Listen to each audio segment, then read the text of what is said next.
primeira leitura de hoje é retirada de um dos livros mais famosos da Bíblia inteira. É um dos que tem mais filme. Todo mundo aqui já deve ter visto um filme sobre o livro do Êxodo. Moisés tirando o povo do Egito. Tem até novela, né? Do Êxodo. A leitura que nós ouvimos, retirada do livro do Êxodo, ela é de um momento exatamente depois que o povo saiu do Egito, logo em seguida. E é possível imaginar que o povo de Israel, que nasceu escravo, foi escravo a vida inteira, quando estava para sair do Egito, idealizou a liberdade, ou seja, houve um oba-oba, uma euforia.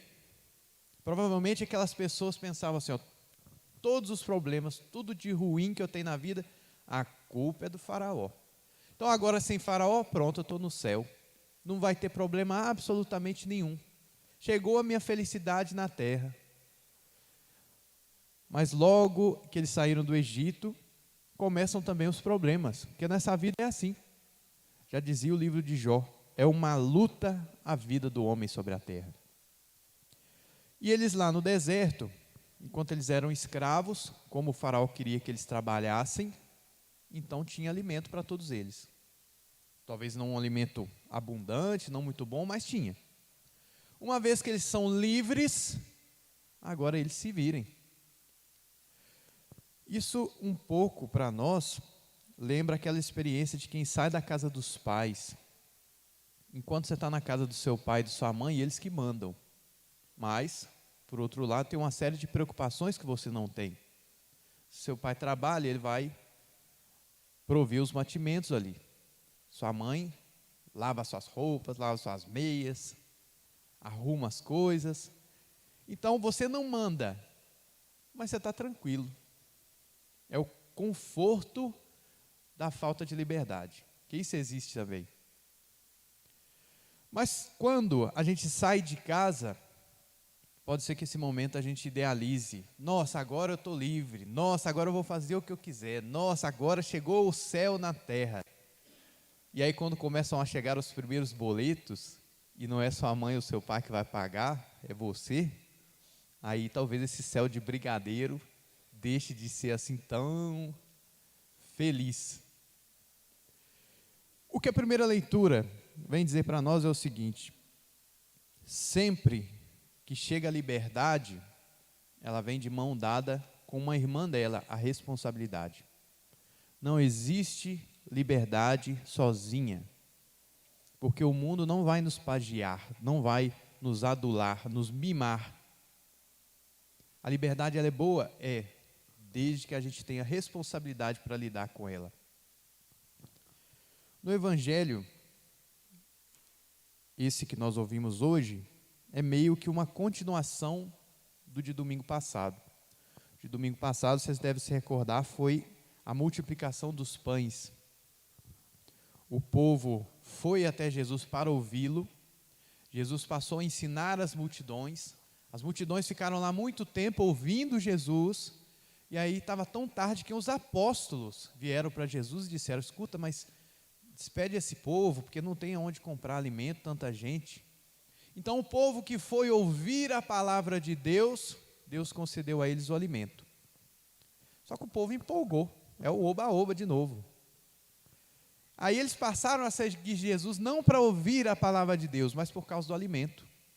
E aí Jesus disse para eles, é a primeira frase de Jesus no Evangelho de hoje: em verdade eu vos digo, estáis me procurando não porque vistes sinais, mas porque comestes pão e ficastes satisfeitos. Esforçai-vos não pelo alimento que se perde, mas pelo alimento que permanece até a vida eterna. Então o povo encheu a barriga de pão e pensou: pronto, achamos a solução dos nossos problemas. Problema do mundo, naquela época e até hoje. Doença, Jesus sabe curar todas as doenças. A pobreza, a falta de alimento, Jesus, com 5 pães ele alimentou 5.000, é ele. Achamos o rei, tanto que queriam coroá-lo, e Jesus se retirou para o monte. E Jesus ele não veio para tornar a nossa vida boa aqui. Ele quer que a gente seja feliz, claro. Mas não pense que por nós seguirmos a Deus ou nos esforçarmos para seguir a Deus, que vai ser tudo um mar de brigadeiros.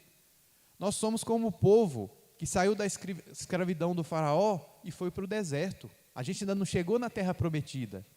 Na terra prometida, no céu, realmente não haverá mais lágrimas. Deus será tudo em todos. Mas enquanto estivermos nessa vida, essa liberdade dos filhos de Deus exige também uma responsabilidade. E essa frase de Jesus, que o povo foi até ele não por causa dele, mas por causa de alimento, de uma outra coisa, é também para deixar cada um de nós atentos a uma tentação, que foi tentação daquele povo e é nossa. Santo Agostinho dizia que o ser humano às vezes se comporta como uma noiva louca. Uma noiva que recebeu um anel do noivo. E ela ficou tão empolgada, ela gostou tanto do anel que ela esqueceu do noivo. Realmente a gente, ouvindo essa história, fala, tá louca. Mas às vezes acontece com a gente. A gente ama a Deus. E aí quando a gente precisa, você ficou doente, ou você está precisando de alguma coisa, você vai, oh meu Deus, me ajuda, aí Deus te ajuda. Você gosta tanto dos dons de Deus que corre o risco de você esquecer de Deus. Aí acontece aquela tentação de tratar Deus como se fosse o pronto-socorro. Quando você está doente, você vai, reza, e faz promessa, vai em Aparecida, e faz promessa para Santo Antônio, aquela coisa toda. Passou a doença, você vira as costas, nem na missa não volta. Essa é uma tentação do povo, essa é uma tentação nossa. E contra essa tentação, Jesus diz: esforçai-vos não pelo alimento que se perde, mas pelo alimento que permanece até a vida eterna. E aí pode ser que a gente tenha uma condição, e bendito seja Deus, que não nos falte o pão de cada dia. Então não é esse o pão que perece, que a gente está correndo atrás a ponto de esquecer de Deus. Um ator, vocês devem conhecer, o Jim Carrey, tem uma frase atribuída a ele, se é dele ou não, não sei, mas dizem que é dele, que ele diz assim: eu queria que as pessoas tivessem o dinheiro que quisessem, a fama que quisessem, fizessem tudo o que quisessem, só para saber que a felicidade não está nisso. E a gente pode ter um exemplo concreto, um outro ator, não sei se vocês já ouviram falar, Robin Williams, fez vários filmes. Sujeito que, se a gente for pensar, ele tem tudo que todo mundo deseja. Você, olhando assim de fora, você fala, está aí uma pessoa 100% feliz. Deve acordar sorrindo. Ele tinha o dinheiro que ele quisesse, milionário. Tinha a mulher que ele quisesse, sinceramente. Não era problema para ele. Podia fazer festa dia e noite, de segunda a segunda. Ele podia, hoje acordei em Nova York, não está bom, eu vou para o Japão. Aí fica lá um mês no Japão, enjoei do Japão, agora eu vou para a França, vai para a França. Podia comer o que ele quisesse. Tinha fama. Onde ele ia, todo mundo cumprimentava, todo mundo tirava foto. Então a gente olhando, a gente fala assim, nossa, esse sujeito tem tudo. Ele tem todo o pão que perece, que Jesus diz aqui. E eis que Robin Williams, Deus tem misericórdia da alma dele, se enforcou, suicidou. Quando a gente não tem algo, a gente idealiza tanto que a gente acha que a felicidade está ali. E pessoas que já alcançaram essas coisas que a gente almeja, não estão plenamente felizes, porque nesse mundo não há céu. A felicidade eterna é só no céu. Aqui você pode ser pobre ou rico, sempre haverá problemas.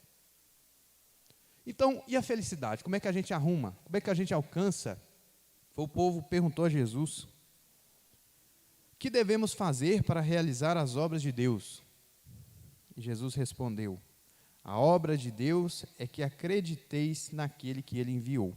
Então a obra de Deus é a fé. E aqui, como fé, a gente pode pensar o seguinte: Jesus, Ele nos ensina uma série de coisas, Ele nos aponta um caminho. Então quando chega diante de algo em que Deus nos ensina que é bom, e eu não acho que é bom, eu tenho que mudar a minha mentalidade para aceitar o que Deus diz. É isso que é fé. Fé é quando você entrega uma folha em branco para Deus e deixa Ele escrever o que Ele quiser. E se tem alguma coisa que Deus diz que é ruim e que eu gosto, o que eu faço? Eu mudo de opinião, falo, não, eu vou aceitar o que Deus quer. Ele sabe onde está a minha felicidade, não eu.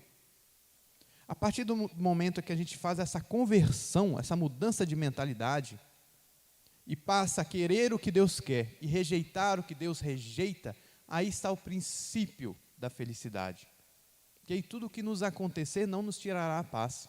Se a gente vê a vida dos santos, quanto eles sofreram, e nada do que acontecia lhes tirava a paz. Aí talvez a gente não tenha, como a maior parte dos santos, uma vida cheia de euforias, de oba-obas, como o povo na hora que saiu da escravidão do deserto. Mas com toda certeza a gente vai ter aquela paz de espírito e aquela felicidade constante que torna a vida boa para se viver. Meus irmãos, que Deus nosso Senhor nos conceda o que disse São Paulo na segunda leitura, que a gente abandone as coisas do homem velho e se revista de Cristo, porque é nisso que está a nossa felicidade. Louvado seja nosso Senhor Jesus Cristo. Para sempre seja louvado.